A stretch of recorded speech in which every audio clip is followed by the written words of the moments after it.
जीवन में रिश्तों का महत्व समय पर समझ जाना बहुत जरूरी है, क्योंकि इसके बिना धन दौलत और सब सुख सुविधाओं के बाद भी व्यक्ति हमेशा अकेला और अभागा ही रहता है।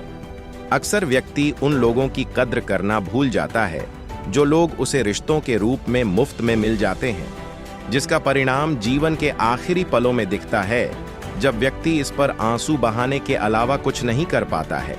यदि आप इस तरह के दुर्भाग्यपूर्ण अनुभव से बचना चाहते हैं, तो समझदारी इसमें ही है कि वक्त रहते अपने रिश्तों को मजबूत करने पर ध्यान दें।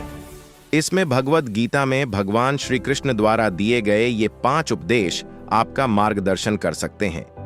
भगवद गीता में बताया गया है कि सच्चा ज्ञान आत्म साक्षात्कार से शुरू होता है।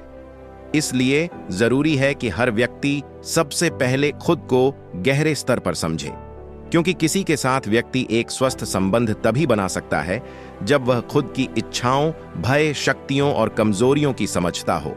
गीता व्यक्ति के कर्तव्य को पूरा करने के महत्व पर जोर देती है। रिश्तों के विषय में इसका मतलब माता पिता, भाई बहन, दोस्त जैसे विभिन्न भूमिकाओं में अपनी जिम्मेदारी को समझना और उन्हें पूरा करना है।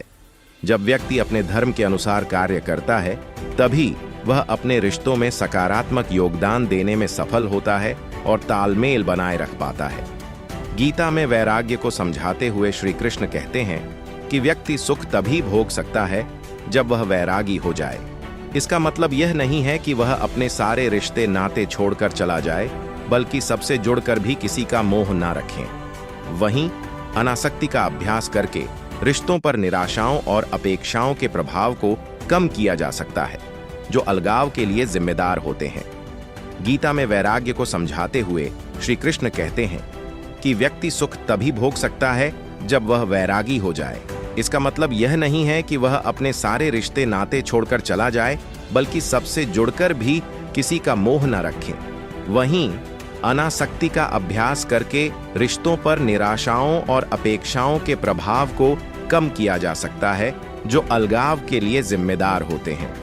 गीता व्यक्ति के कर्तव्य को पूरा करने के महत्व पर जोर देती है। रिश्तों के विषय में इसका मतलब माता पिता, भाई बहन, दोस्त जैसे विभिन्न भूमिकाओं में अपनी जिम्मेदारी को समझना और उन्हें पूरा करना है। जब व्यक्ति अपने धर्म के अनुसार कार्य करता है, तभी वह अपने रिश्तों में सकारात्मक योगदान देने में सफल होता है और तालमेल बनाए रख पाता है। गीता में भगवान श्री कृष्ण बताते हैं कि जिस प्रकार आप अपने लिए दूसरों से सम्मान की अपेक्षा रखते हैं, ठीक उसी प्रकार आपको भी सभी पशु पक्षी समेत का सम्मान करना चाहिए। इसमें छोटे बड़े का भेद नहीं करना चाहिए। यह समझ ही रिश्तों में सहानुभूति, करुणा और सहनशीलता को जन्म देती है, जो इसे मजबूत रखने के लिए जरूरी है।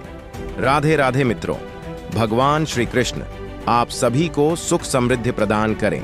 आपसे निवेदन है कि आप हमारे चैनल को सब्सक्राइब कर लें, ताकि हर रोज गीता के ये अनमोल विचार आप तक पहुंचा पाए।